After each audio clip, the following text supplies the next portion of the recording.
Made it from scratch, that's just what my life is. Picking my face and I'm counting my chins. How is nobody know this? So here we are, a year in the making. Yeah. What's today's date? August 10th? 10th, yeah. A year and a couple days, to be exact. Well, what came up on the Facebook memories was today that I tagged you in. It was it's like the third or fourth workshop. Yeah. It was one that you really. Yeah, that was the one. That was the one. Yeah. That was the one for me. That's when I realized that, that there's definitely something to this, and this is, the path that I should be taking. Yeah. Yeah, that was my favorite one. You want to explain what your workshop is, or? Yeah, well, the workshop we started doing them last year, which was a way for people to kind of go through my program, but more in like a group setting. So, which we'll talk about more as the podcast goes on. But that was the first one, and you and I were just like chit-chatting, and we had and you were like interested, and yeah, I think we were just having like a regular conversation, and then you came, and the rest was history. Yeah, I'm so glad that I came to it, because I feel like all the events culminated with like this moment where we're at right here, because I feel like if I don't come to that, like, I don't know if I have the experience. I don't even know if I can tell the story, because there really is no story. Like, that session prompted everything, and I'll never forget it. It was the third one for sure, because I saw 1, 2, and I saw people getting emotional, and all these emotions that I wasn't really connecting with, but I was still enjoying the sessions. Yeah. And then by that third one, you just said something, just opened me up, and I was like, whoa, it was unbelievable. Like, you just don't realize this stuff that's just sitting beneath the surface, waiting to be addressed, or needing to be addressed. Yeah. Do you remember what the thing was that I said? Oh yeah, of course. I'll never forget it my whole entire life. Oh my gosh. What did you say? You basically said to the voice that you hear, the inner voice that you hear all day long, imagine that voice speaking to your son, is what or you your said. child. Yeah, or exactly. And that just broke me down, because I just realized that I'm like way too negative and too self-critical, and in the worst kind of way. No love, and a lot of the time, that inner voice, and you just let it go without you having any say or any control over it, and that broke me, and I just realized, like, I really need to start doing work. Yeah. Like, ASAP. Yeah. Which you were there showing up. But yeah, I think that particular one we were looking at either if you could connect to your inner child, like the younger part of yourself, or the person that you love the most in the world. Yeah. So I kind of let people, like, what do you feel more connected to? Yeah. Like the younger version of you, if you picture your 7, 8-year-old self, or, the person who you love the most in the world. And that usually, it's such a switch in the perspective of, like, wow, the things I say to myself, and like, could I imagine them saying it, coming to me and saying the same things? Yes. And yeah, it could be like heartbreaking. Yeah, that broke me. In the moment, honestly, I wish that I really hadn't picked my son, because obviously now he's like my frame of reference for everything, and it's just so like gut-wrenching, some of it. But obviously he was the best choice, because, it showed me what I needed to see, and I don't think I couldn't have replaced him with anyone to get that same response. It just wasn't, it wouldn't have resonated. But that person, that moment, everything about that was just literally perfect, and just crying like baby, like sobbing. No, I wasn't really trying to hide it, but I wasn't like letting it go, because I could have been like melted in there, and I just didn't really feel like doing that. I wasn't that far along, with a bunch of women sitting around me, and men, but yeah, I just wasn't there yet, because sometimes when you let it go, like reeling it in can be hard. So I just envision myself like, if I let this go now, I'm not going to be able to pull it back. I'm probably going to have to leave or something. It's like, it's over then. So yeah. But I enjoyed it. It was a nice release, and it was just, it was an awesome experience. That's when I realized that your class is, was legit. Some validity. There for sure. Absolutely. Yeah. So I loved it. And, we said, like, the podcast has been a year in the making, but we've known each other we've been, like really good friends for, like, what, like 20... At least. Well, no, more. more, 25. Yeah, 25 at least. years. Yeah, a long time since like 15 or 16, something like that. So Yeah. it's been quite the journey. Mm-hmm. You know, just seeing each other, watching each other grow. You helping me out, you know, along the way, and You helping me too. just trying to be an ear, you know, Mm-hmm. as best I can, trying to reciprocate. You were there for a lot of moments where I needed someone, basically. You know, I don't even know if you realize it, but you know, you were there for moments in my life that really shifted my perspective, you know, because as we talk about healing through like love, loss, life in general, Mm-hmm. like all the aspects of it, that moment for me, specific moment, was, you know, a love situation where I was just like broken, you know, couldn't figure it out. It was my first time. Being heartbroken. Yeah. Mm-hmm. And, you know, having it be on my own doing, basically, you know, once I realized it, went all through it. Yeah. But, you know, you were just there, listened, saw me, and, you know, you knew the whole story and everything, no judgment. Just being a friend when I needed a friend, because, you know, when you can't really go to guys, especially if you're, like, in that, you know, like, at that age, guys are like, what are you crying? Like, what are you doing? Yeah. Yeah. So you can't go to guys. So you're lucky if you have a friend, any friend that you can really go to at such a young age, where they can help you out or just, you know, be an ear. Yeah. I'm so glad that I was there, able to be there for you, because like you said, maybe you wouldn't have even been able to get it out, or felt like that much more loss at that time to not have support or whatever. Yeah. But yeah, we've been through a lot, and I think like we had said a lot before, like we always felt like we had like a different kind of friendship, like a deeper connection. Like we had fun and stuff too, but like we just connected on deeper topics, and like would really feel like we could open up, and we had similar childhoods. We didn't really know that at the time, that we both had, you know, somewhat of traumatic childhoods, or, you know, didn't have the best upbringing. And a lot of times I feel like we kind of connect with people, like we kind of can just sense like, oh, they're kind of like us, you know, and you kind of get drawn to people that are the same, but we didn't even really know much about each other's home life growing up. Zero. I knew zero about your home life. Well, that's not true. I knew some, and, you know, and a bunch of assumptions, and, you know, I'd see you and your sister run around, and I would hear things, but I didn't actually know anything. Mm-hmm. And you kept it to yourself as you would. So I didn't really. It's not something that you ask, you know, someone at that age. You don't want to pry, Right. and you don't realize that people need help. You know, that's just the norm, and you went about your life, and it wasn't like you were out there like reckless, and, you know, you weren't like a danger to yourself. So it's not Right. like I knew that you needed help or anything like that. I didn't see it. Just, you know, thought you were existing in it and Yeah. coping and managing. And really, you don't really know at the time how abnormal it was, I guess. Like I knew it was not the same as everybody else, but I also had a lot of friends that had just unusual situations at home, and so like it didn't feel as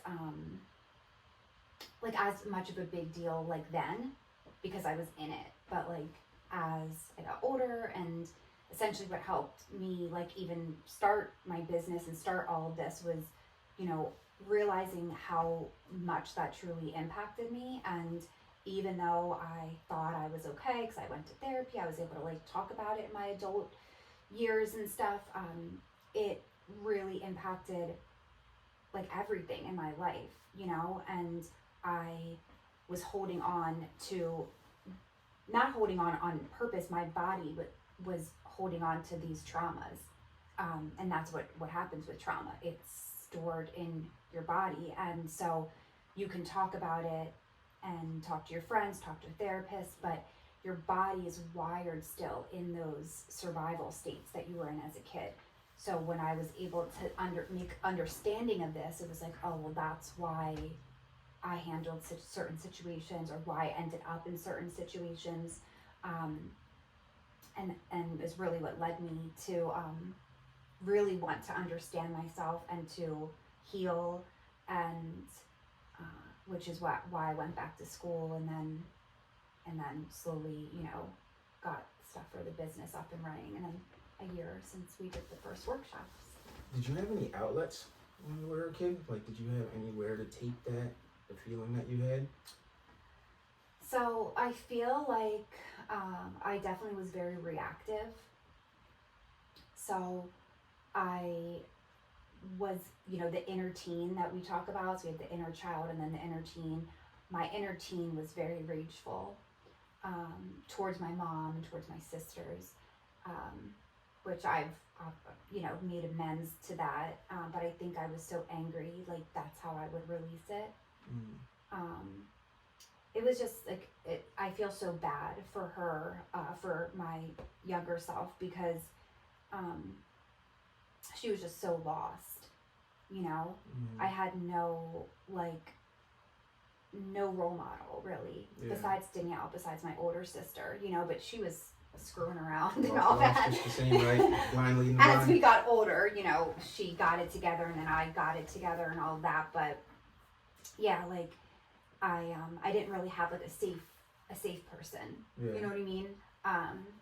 So, and I think a lot of us use like anger or rage like at those times like as a way to release, but you're really not.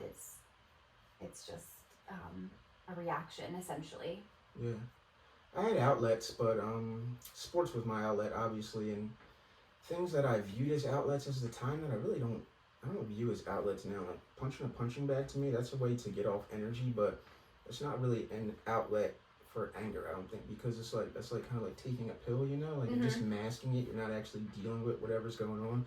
So if you go and punch a punching bag, I mean, that's kind of like, it's not violence against someone, but you're just using energy in what I feel to be a negative way, because what you really want to do is punch something or someone. So you go and punch that bag, and it's just like, I did that for a while, and I realized, like, something about this doesn't feel right either. Yeah. Like, I'm punching something because I'm mad. Like, what happens when I get into a situation where I'm mad and this punching bag isn't here? You know? So, like, clearly I kind of push that to the side and start looking for, other ways. And then talking to you, you introduced me to the idea of healing the inner child and, just problems and unresolved traumas that I was carrying, and really had no knowledge of it because I was just angry, I was just angry, and I did not know why, I didn't know why, and it was like, sometimes it felt good, which is weird because you're young and you don't really know, and no one's challenging you, because like I just grew up with a mom, so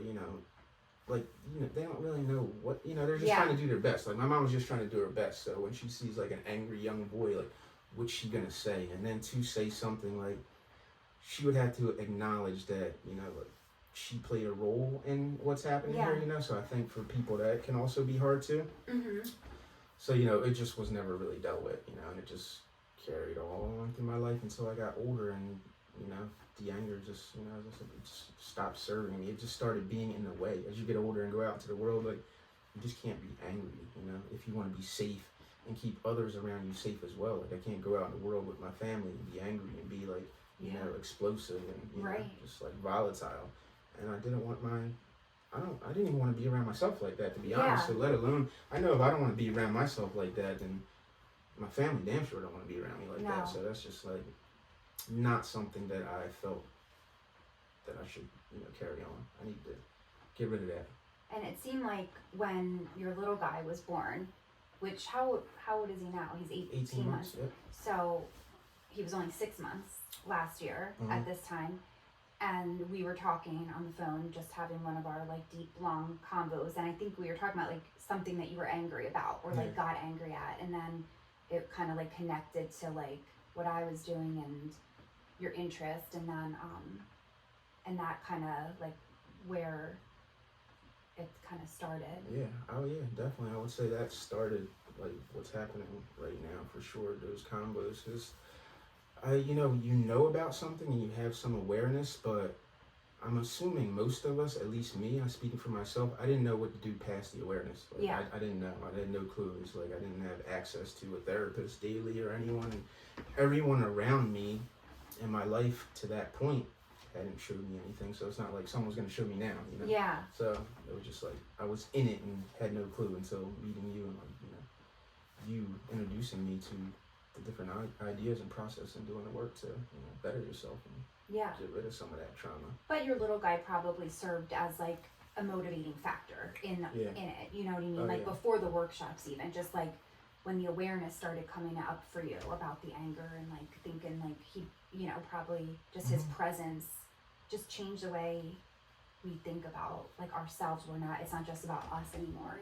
It's not just our like whatever we want goes anymore. We have someone that like literally we're teaching everything. That's going to be watching everything. Yeah, tremendous shift in perspectives. Like in your life. I don't know how many you get. I feel like I've gotten like 3 so far, like real shifts where you just, the world as you see it completely changes. And one of them was through trauma, through motorcycle accident, and another was through my son's birth. Yeah, that was definitely one of them. And so far, that's been the last one I've had. I haven't had any since then. Just where you just like epiphanies, where you see the world different and realize that you need to take action and change the course that you're on and do something. Yeah.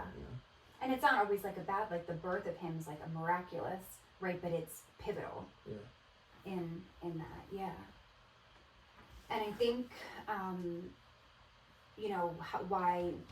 what brought us to even talk about doing the podcast together was just, taking these conversations that we would have on our own, and having these like open conversations that, we hope will help other people with, making people not feel as alone with, issues from childhood that they never dealt with, or, anything that we talk about that people can connect to, and conversations people don't really want to have, or don't have, so like off the cuff. And like I said, like for me with my business, I have, I can't, I'm guiding people. I'm like a teacher in a way. I'm coaching.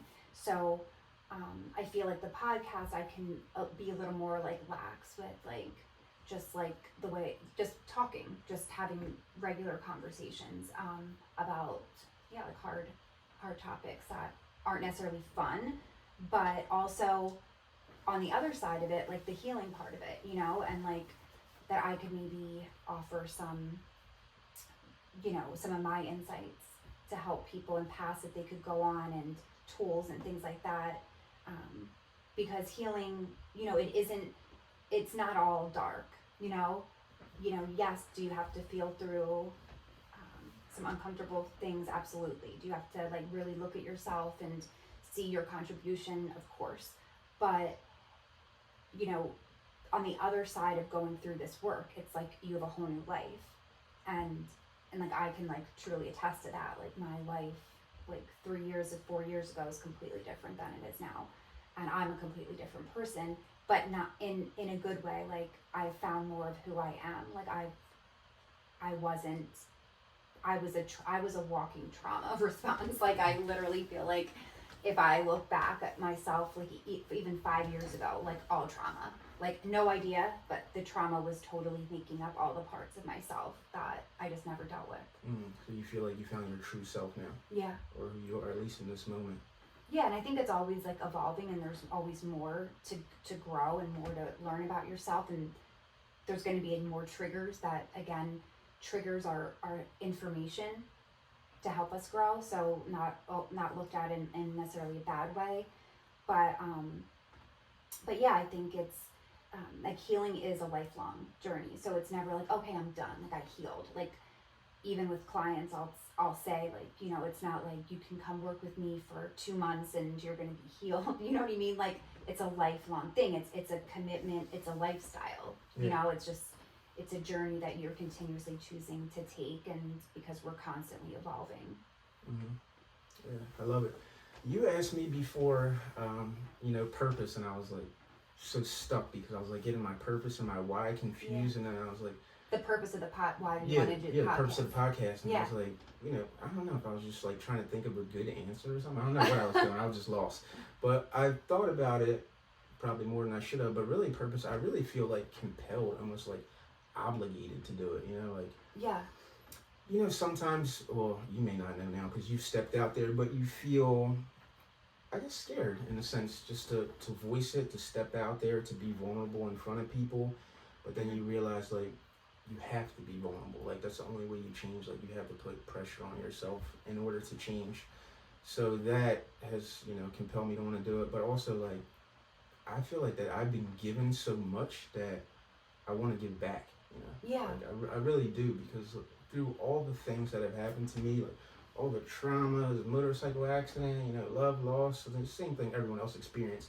I've been able to walk through it, I won't say unscathed, but, gracefully, I would say, and I've been able to find strength, and I've had decent people around me, like you, that's, for me, that's, it's amazing. Like, who has access to someone that's, like, as committed as you? So for me, like, things like that, I just feel like, I need to share. I feel like, I'm hoping that, how they say hurt people, I'm hoping that healed people can heal people. So, it's like, basically, I want to step out there and be the change in the world that I want to see. I feel like I want to make a contribution in some way. Yeah. And that's my real purpose. And that's amazing. And I think that's so empowering, especially for men.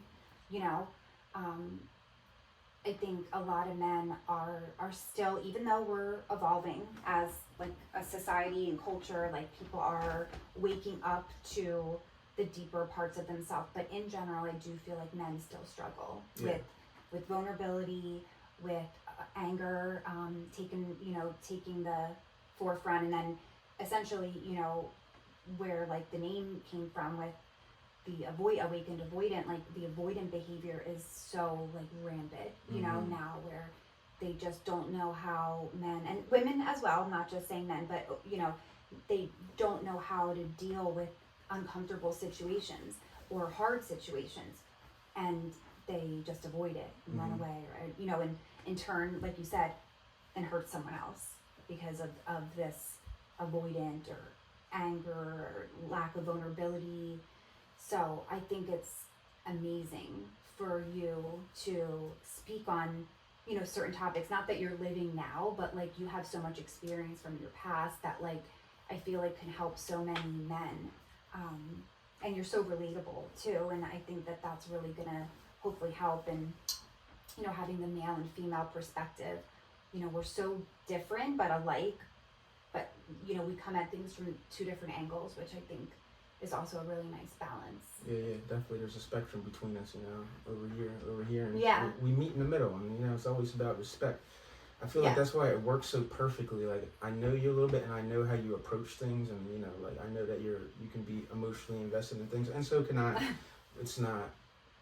I don't wear it, but I can connect to that pretty easily, and I can tell when you're in that space too. So, when you start speaking, I acknowledge it, just respect it as you would with anyone in the world.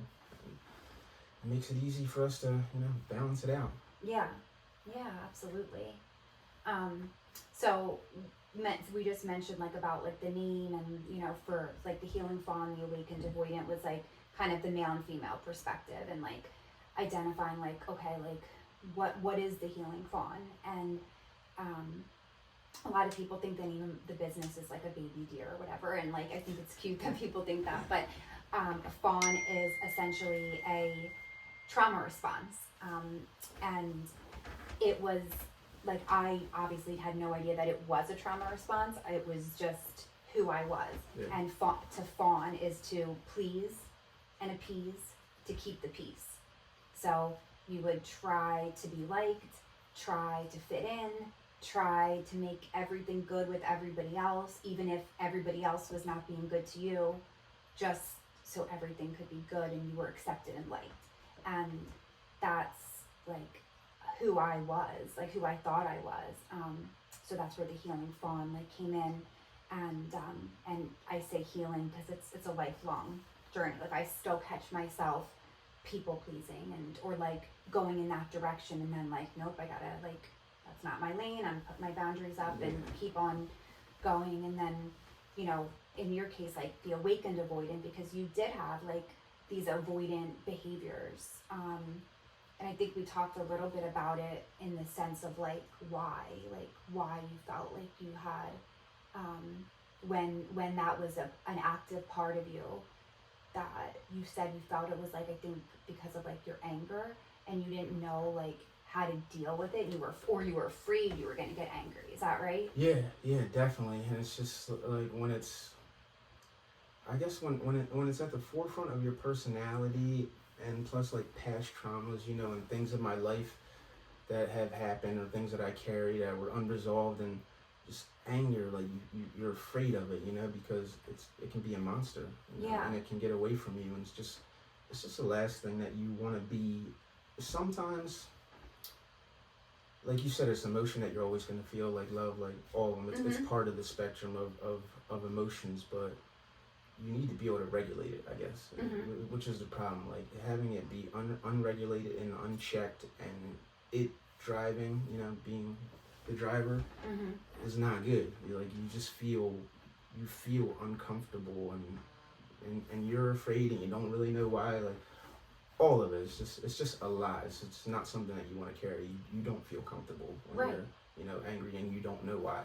Yeah, and that the avoidant part, I think you might have said like you would know that, or like you didn't have the words. Yeah. Is that right? Yeah. When I would get into a situation with someone, I would avoid confrontation, because like you never know when that anger is gonna, you know, rear its head, and the last thing you want to do is have it slip away from you, you know. And I was always scared of anger because let me think. Like growing up, I have memories of things that happened in my home that have to do with like physical stuff, but I don't ever recall seeing it or anything like that. But I just know it happened, and because I come from that, like it's always a fear for me as well. Just that could be a part of me, you know. So I just always run from it, and the more you run from it, it never goes anywhere. Like it's always gonna be with you if you never deal with it. Yeah. So yeah, I just felt like I need to do something about this. Like this can't run my life. Yeah. You know, it's run my life long enough up until this point.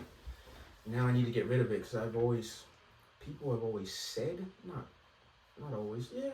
Even my mom sometimes would say things, you know, about it. She would allude to it, but like she's your mom, you know. So again, she's like, you know, handling me delicately, and I was never angry towards people necessarily. Like it was always within, you know. I was upset with myself, and I just didn't know why, and I couldn't get in touch with that because I didn't have the words. Even if someone had sat me down and tried to talk to me about it, I don't think at that time, at that age, like you just don't have the words, because you know, you go see counselors and guidance counselors in school, and they want to talk to you about it, but you don't know the feelings because you're new. You're like 9 years old. Like you don't know why you're angry. Like, and also like with trauma, like we didn't have all of the spectrum of emotions given to us. Like, you know, you're more in survival than like thriving, you know, so you don't really know how, like some kids might know how to express themselves. Other kids like just weren't given any of the tools. Yeah. And that part, the tools to even know how you felt, you know, and like no hate, but like our parents' generation, like just didn't have a lot of skills in the sense of like providing emotional tools for us. So that's why a lot of us had different types of traumas, you know, growing up, because that era. And I just read an article that was so interesting. It was saying how like, you know, our generation as parents now, we're very much about conscious parenting and gentle parenting and healing, whereas their generation was the authoritative parent. Yeah. You're gonna listen, I'm the boss, you know. Yeah. They hit, they you know, they scream in your face, like I'm the boss and you're gonna listen. That was the type. That's literally why there's so many of us healing now and doing this inner work, or that aren't really happy in their life and are seeing repetitive issues come, and they're like, why can't I get it right? Like that's the trauma from just not having the emotional tools and not having your emotional needs met as a kid. Yeah. Overall, the parents just didn't do it. They didn't have it. They didn't do it. Not, we don't blame them, but it was just the way it was back then. Yeah, they were surviving. You know, so you can't blame them. I wonder, like, what that is. Like, but I know, like, now we're all coming to it. To be honest with you, I love it. You know, I'm hoping that us starting this podcast will inspire more people to start podcasts. You know, like, I want the space, I want the culture to be saturated with, like, the idea of healing. That's really what I want, because, you know, like, we need it, you know. It needs to be out there, an ethos, like just permeating through the air, and everyone's talking about it, and just getting familiar with some of these, you know, some of the buzzwords. You know, sometimes it gets a little bit repetitive hearing certain words, but as long as there's meaning behind the words, like I hear some things that you just hear everyone talking about, but I look for the meaning behind it, and usually you can find it, you know, if you're searching. And that part, you know, I love about it. Yeah. I'm hoping that we're able to do that. Yeah, that we're able to just have these conversations where people feel like connected, like to us or you or me, or just the topic, like, oh, like I relate to what he said or she said, or what they've been through, and, you know, and then look at where their lives are now. You know, I kind of think about that, like if I had someone that was like, look at where I'm at now, like, and at this age, and, you know, I was right where you were, and I had the same issues that you had, you know, growing up, and I didn't have all these things, but look at where you can go still, you know, with just having some of these resources and guidance. And that's the other thing with like my workshop and like the things I put together for the Healing Fawn. Like when I realized that I needed to do like this deep work, and it was like right after like I got divorced and like that whole thing, which I'm sure we'll get to at some point, but like it was like I realized that like I had essentially like gotten married was a trauma response. Like the person, the whole everything was like if I was a more healed version of myself and had done like even a little bit of inner work, I never would have even been with that person, let alone get married, if that makes sense. And not that he's like a horrible person or anything like that, but just it didn't align.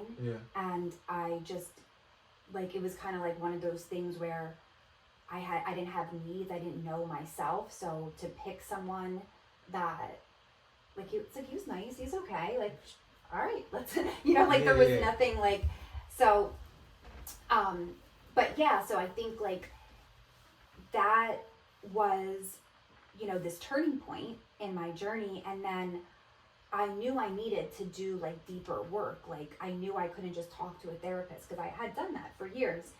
And it was so hard to find help, like for what I felt like I needed. So with the workshops, with my like work I do one-on-one, all that stuff, I feel like I've like made it like in a way where it's like easy for people that like, okay, I realize like I just got a divorce, or I just went through this horrible breakup, or I just quit my job. Like I'm just going through this life transition. I know it's because of like some unresolved crap that I have, but I just don't know what to do.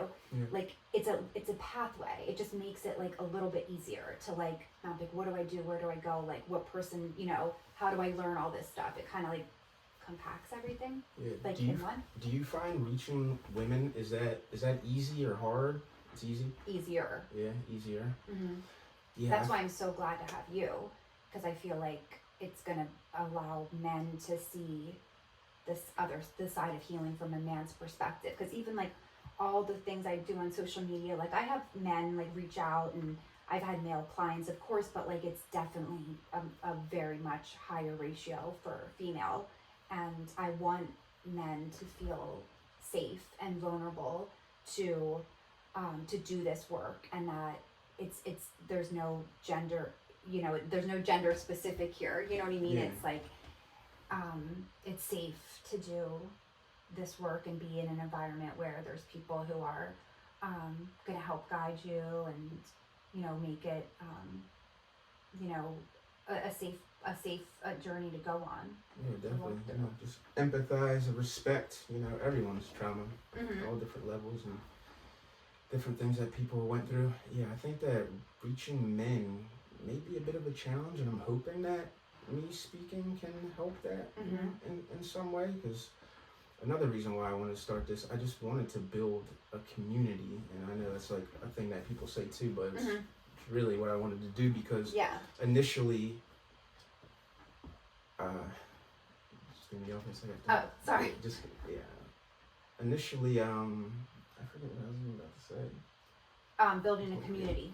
Oh yeah, I just try to talk to some friends, like, you know, guy friends. I try to talk to some male friends about it, the idea, once you like introduce me to it, especially specifically the inner child healing. Yeah. When you tell people, especially men, hey, I'm healing my inner child, they look at you, you know, like you're an alien. I was like, what does that mean? It's like, it's not literal, you know? It's like, you know what I mean? Like, Yeah.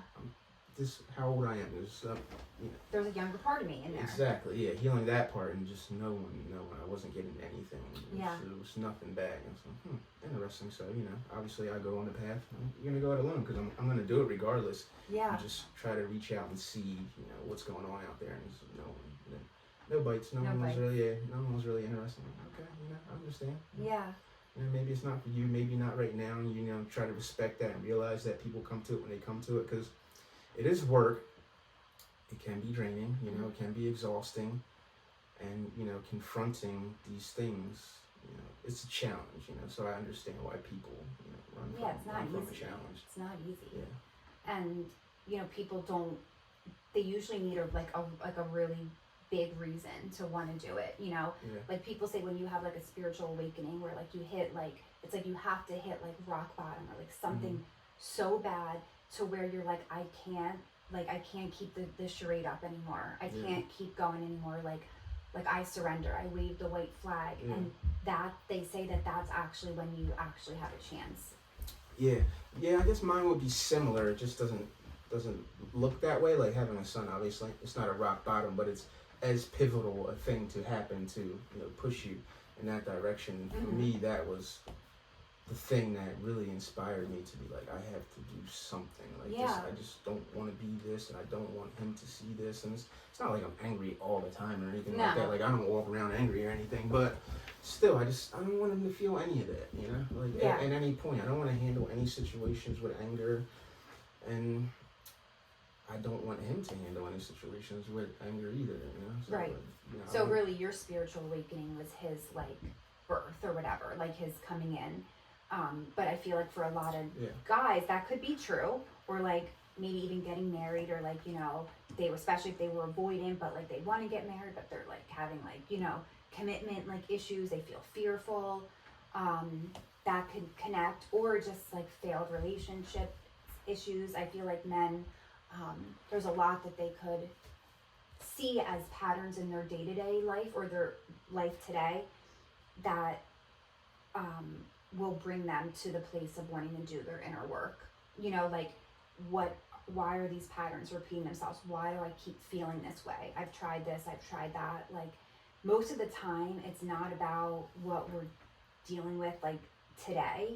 It's about what happened 20, 30 years ago, you know, when you're triggered something today, like, you know, someone's in traffic and they're, you know, freaking out. Like, are you really that angry that someone's in traffic, like cut in front of you by accident?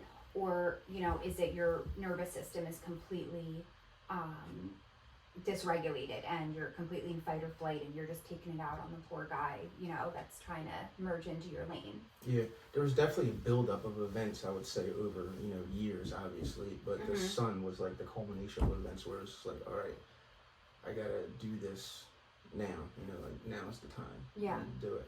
And it feels, once I got to know the work and started doing the work, it literally feels amazing, you know, like you said, on the other side of it, like to be regulated and to have control over something that controlled me for so much of my life is like unbelievable. And I can't really even put it into words how good it feels to finally just grab that, you know, that monster, you know, that was controlling me, and now to have power over it.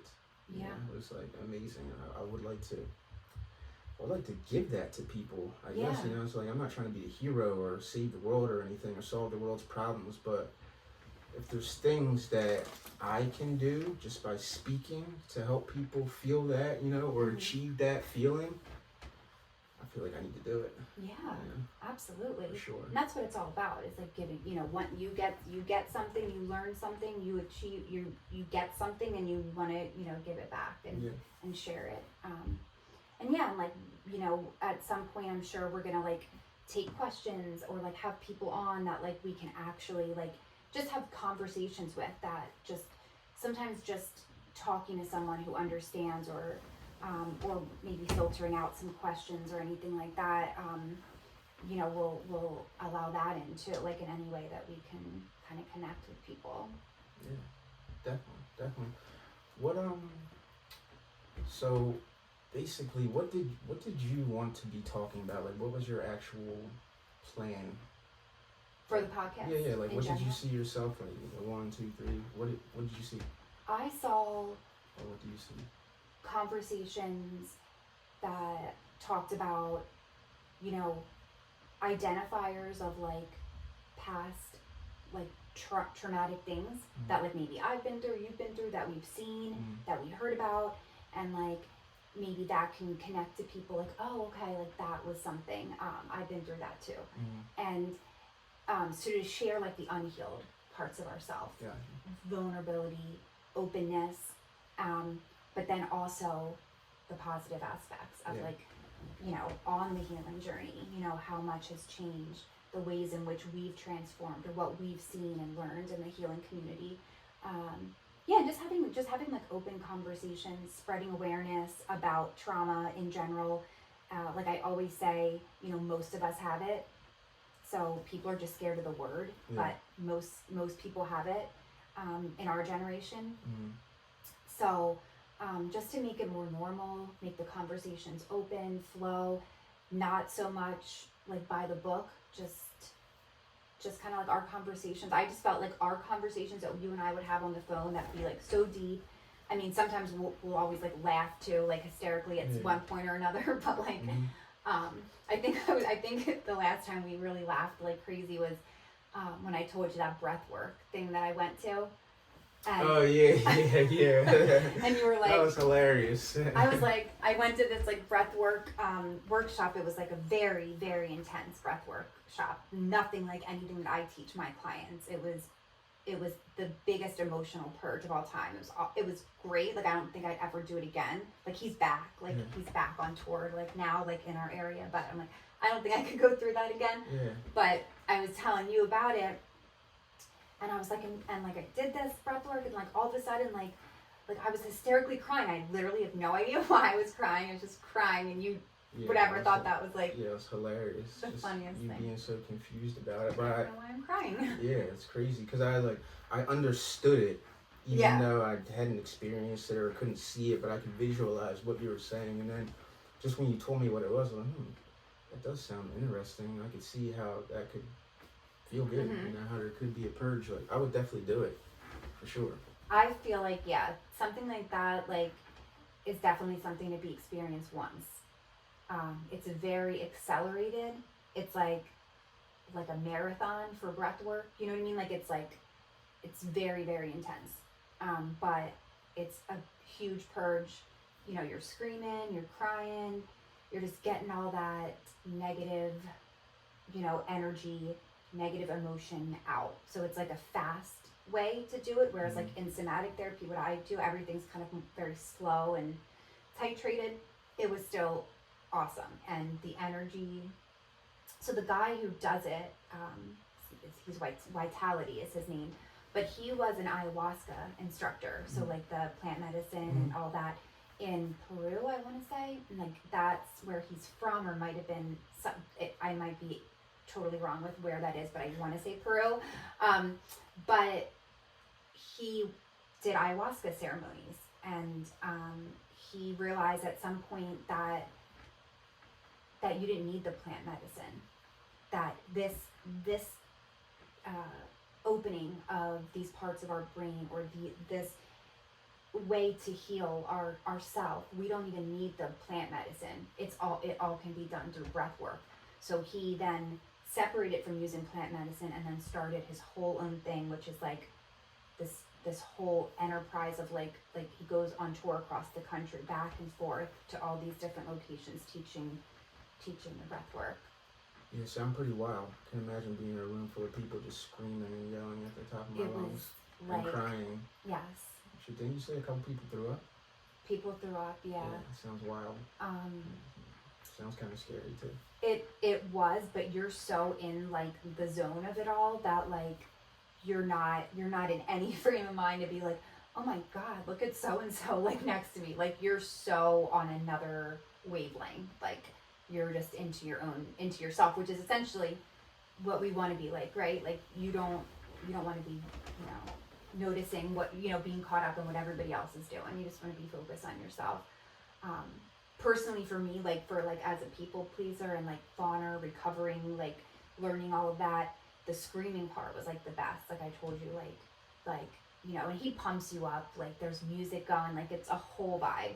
But you know, like thinking about all the people that like screwed you over, and like you know what you wish you would have done, and you know, take your power back, and you know, it was so much more, but like crazy music, and then it just like let it all out, and then everyone's just like screaming like obscenities, and like, but that felt like so good. Like it felt really good to have that kind of release. And people, there's like workshops where they do like primal screaming and stuff, where like you just go out into nature and just scream, and I feel like that's just like, you know, can be super powerful. Yeah, it's interesting, all the different methods that you don't realize, even when you hear people talking about it. Like, what did I do the other day? The heat thing, the sauna and the cold bath, like, you hear about it over and over and over again, and all the stuff people talk about, breath work and this and that, and you can dismiss it. You can easily dismiss it until you actually do it. I'm convinced that all the shit works now. Like, yeah. I'm assuming it all works, because when I did that sauna and I did that cold plunge, I felt amazing afterwards. Like, but it's the first time I ever felt that exact feeling, because it's the first time I ever did that thing. Yeah. So it's even hard to put into words, you know, but it's like this euphoric sense. People compare it to a runner's high. And that's like the probably closest comparison that I could compare it to, but it absolutely 1000% works. Like the feeling that you feel afterward, I felt like I could run 100 miles. Like just after it was over, I was like, okay. Like you felt energized afterwards? Oh yeah, I felt amazing. Like I was floating. Like I can barely describe it, because I never felt it before, but I wanted to go to sleep. I felt so good. Like I felt like tired? So euphoric and like at peace. Yeah. Like, cause like it was like when I would go back in the sauna. So like back in, and like I could like lay my towel down. Doesn't matter that it's 150 degrees in here. Like I could just go to sleep. Like I'd be out.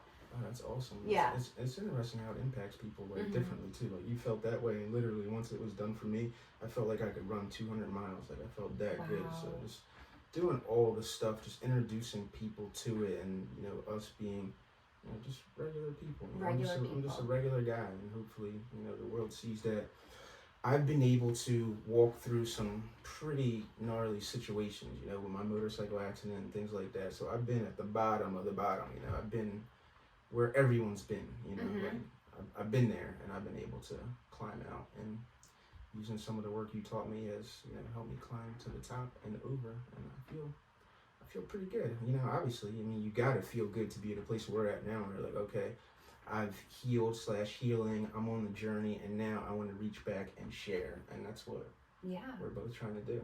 Absolutely. Yeah. And just that people can feel like they're not alone, you know? Yeah. And maybe gain some tools and insight, you know, from us as well. That's the mission. Yeah. I think we got it. All right.